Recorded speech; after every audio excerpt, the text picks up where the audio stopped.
In this episode, we're going to discuss whether or not the concept of a free market might qualify as a just market. Let's discuss.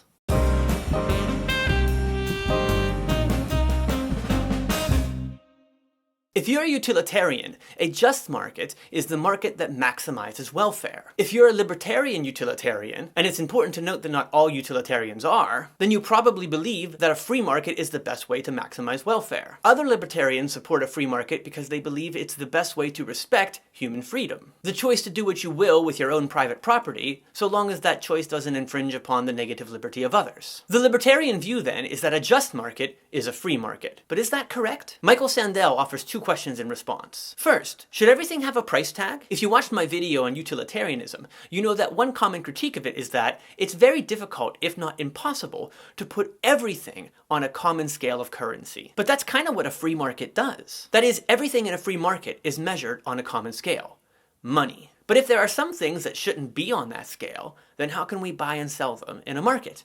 And if we can't buy and sell them, how is that market free? Second, assuming that a just market is a market that respects freedom, we might ask this question. Is the free market genuinely free? This is the question we're going to explore in this episode, and it will require a more detailed examination of the concept of freedom. In the episode on libertarianism, we noted that there are different interpretations of the concept of freedom. When libertarians discuss freedom, they tend to mean negative liberty, which is the freedom to make choices without the infringement of others, including the state, so long as those choices don't negatively affect the negative freedom of others. For most libertarians, so long as everybody has equal negative liberty, any outcome, no matter how unequal it is considered just. That's because, according to the libertarian perspective, everyone had equal opportunity to pursue their desires. But it's unclear to many people that equal negative liberty is the same as equal opportunity. This issue gets us into the view of positive liberty, which argues that for freedom to be meaningful, people have to have both ability and opportunity to pursue that which they desire. But people don't have equal abilities. And given the role of the natural lottery, the biological gifts and detriments that we're born with, and the social lottery, the cultural situation we're born into, it doesn't seem like people have equal opportunity either, even if they're currently uninhibited by other individuals, including the state. In the United States, a person born to an abjectly poor family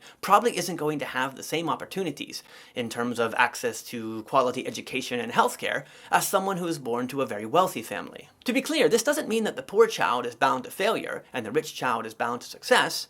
It just means that one is going to have more opportunity than the other. It's an unequal playing field. Let's explore this idea a bit further. The Canadian philosopher and theologian Bernard Lonergan differentiates between essential freedom and effective freedom. Essential freedom simply refers to the capacity to make choices. A creature is essentially free if that creature has the characteristics and qualities that allow that creature to make choices freely rather than simply based on instinct. In this sense, we might argue that most humans, and especially adult humans, are essentially free. Effective freedom, however, refers to the extent to which someone is actually able to make use of their essential freedom. And we might argue that, in order to have effective freedom, one requires both negative and positive liberty. Let's look at 4 scenarios to make this case. In scenario 1, Carl wants to fly. There's plenty of room to fly, Carl's outside, and no one is interfering with Carl's attempts to fly. The problem is that Carl can't fly. Every time he tries, he just falls flat on his face.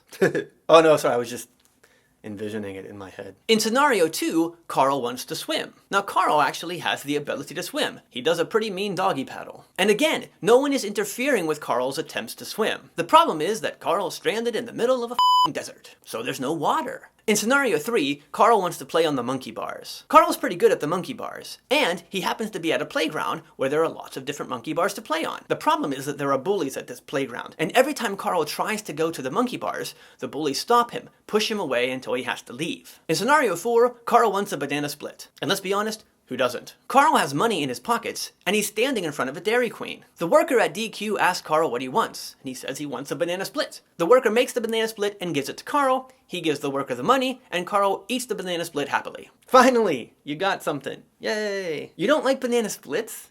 Seriously, what is the matter with you? In all four of these scenarios, Carl has essential freedom. That is, Carl has the characteristics and qualities that make him capable of making choices. He's not just acting on pure instinct. But in the first three scenarios, Carl's effective freedom is severely inhibited. Let's explore why. In scenario 1, Carl has negative liberty. Again, no one is interfering with his attempts to fly. He also has opportunity to fly. There's plenty of space for him to move around in the air. The problem is that Carl lacks the ability to fly. He doesn't have wings, and for the sake of argument, let's say that he's nowhere near clever enough to make anything like working wings himself. Though honestly, that's God's honest truth. No, Carl, I know you're actually that clever and you could really do it. I know. Oh, you saw that. Yeah, I guess that's true. You are looking through the camera lens. In scenario 2, again, Carl has negative liberty. No one is interfering with his attempts to swim. Unlike scenario 1, Carl has the ability to swim. He's actually quite good at it. Sploosh, sploosh, sploosh, sploosh. The problem is that Carl lacks the opportunity to swim. There's no water, he's in a desert. In scenario 3, Carl has both ability and opportunity. He's good at playing on the monkey bars, and there are monkey bars around. The problem is that there are bullies at this playground. Because these bullies are stopping Carl from pursuing what he desires to do, play on the monkey bars, Carl doesn't have negative liberty in this scenario. And so he doesn't get to play on the monkey bars. In each of these scenarios, Carl lacks effective liberty because he lacks one of the following components: ability, opportunity, or the lack of infringement from others. But it's also important to note that in each of the scenarios, Carl does have two of the three components. This suggests that all three of these components are essential in order for someone to have effective freedom. It's only in scenario 4 that Carl appears to have effective freedom to pursue his desire. In scenario 4, Carl has negative liberty. No one's interfering with his attempt to buy a banana split. He has the ability to buy the banana split. He has money. There's a Dairy Queen nearby and they're selling banana splits. He has the opportunity to buy banana splits. It's a good thing he wasn't trying to buy a milkshake from McDonald's, because the machines are like broken all the time, so you very rarely have the opportunity to buy one there. McDonald's has been stifling my effective freedom for years and years now. Let me make two side notes about these scenarios. First, of course the scenarios aren't perfect. One could argue that Carl could keep trying to build wings until he's successful, or that Carl could keep traveling across the desert until he finds water, or that Carl could keep trying to get past the bullies and play on the monkey bars until again he was successful. But if, for the sake of argument, each of these scenarios makes those options prohibitive, the point the scenarios aim to make still stands. Second, for the sake of clarity, these scenarios are set up in an all or nothing kind of way. But in reality, ability, opportunity, and negative liberty can come in degrees. For example, I have the ability to play basketball, but in order to play with the best in the world, I would have to work exceptionally harder than someone who has a lot of natural talent or other characteristics that make them a better fit for basketball. For instance, height. I'm not even 6 feet tall. Or again, I might have access to education, but perhaps the quality of education I have access to is a lot worse than the quality of education someone else has access to. In this case, we both have opportunity, but one of us has a better opportunity to receive a good education than the other. Finally, being interfered with does limit our effective freedom, but it's possible to imagine varying degrees of interference. In some cases, interference might make the accomplishment of a task impossible. In other cases, it just might make it more difficult. Having made these caveats, I would like to argue that effective freedom can be measured according to these three components in a Cartesian coordinate. The y-axis can refer to the extent that one has the ability to pursue a desired outcome. The x-axis can refer to the extent that one has the opportunity to pursue a desired outcome. And finally, the z-axis can refer to the extent to which one has negative liberty to pursue a desired outcome. Measuring effective freedom like this can be helpful because it highlights the importance of all three components, but also suggests that effective freedom exists in degrees. The further one travels diagonally in 3D space, away from 0, 0, 0, the more effective freedom you have. But if you have 0 in any of the categories, then you don't have effective freedom. That's because the absence of infringement and the presence of ability doesn't do you much good if you completely lack opportunity. But it's also true that a low number in any of the categories on this Cartesian coordinate can severely limit the extent to which you have effective freedom. The point here is that essential freedom isn't really meaningful without effective freedom. Consider, what good is it if you have essential freedom but you fall into a pit and you're unable to get out? The fact that you're essentially free doesn't do you much good if you're unable to get out of the pit. It follows that someone can have all the negative liberty in the world but still lack effective freedom because either by the natural lottery or the social lottery, they lack either ability or opportunity. But this raises a serious question about the free market. Is it equally free for all people? In an earlier chapter in his book, Sandel writes about price gouging in the wake of Hurricane Katrina. After natural disasters, it's common common for the price of food, water, and gas to go up. Sometimes they spike by an exorbitant amount. Now, there are laws against such price gouging, but if those laws weren't on the books, it seems reasonable to suggest that the prices would spike even higher. Some people might not have the opportunity to buy those goods elsewhere, so they have to pay the higher price. Others might lack the ability to afford the prices, and therefore they can't get what they need to survive and flourish as a human being. The question is, are these people really free in these circumstances? If we measure by effective freedom, it doesn't seem like they are. Another example is healthcare. Even with health insurance,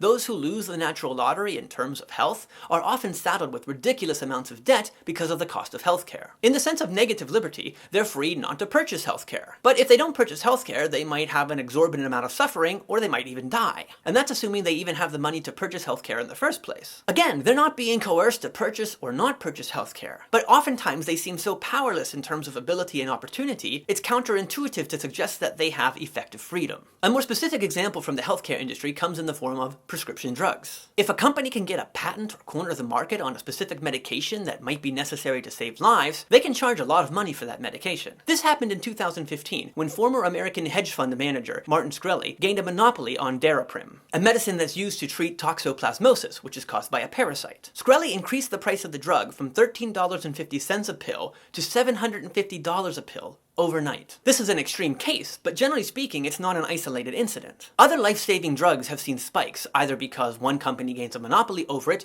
or because multiple companies mysteriously decide to raise their price simultaneously, as was the case with insulin. Shkreli eventually went to prison, but not because he hiked the price of the drug. That was completely legal in America's admittedly limited free market. But should it be legal? If someone contracts toxoplasmosis and it becomes life-threatening, how free are they to choose whether or not to buy Daraprim? The same could be said for diabetes and insulin, or other diseases and their corresponding treatments. We could explore other examples, including access to and quality of education and healthcare in poorer communities. But the point is that in a free market, people can act in ways that don't infringe upon others' negative liberty, but they might limit the opportunities of others. Adding the luck of the natural lottery and the social lottery, it becomes unclear that a free market, or perhaps a better term is an unregulated market, actually maximizes or respects freedom. Once we acknowledge that equal negative liberty doesn't necessarily mean equal effective freedom because of differences in abilities and opportunities, we can begin to see why some might argue that the free market isn't actually free, at least not in the sense of effective freedom. In this video, we ask the question, is the free market really free? We explore the concept of freedom in more depth, focusing not only on negative and positive liberty, but also on essential and effective freedom. We suggested that in order for someone to have effective freedom,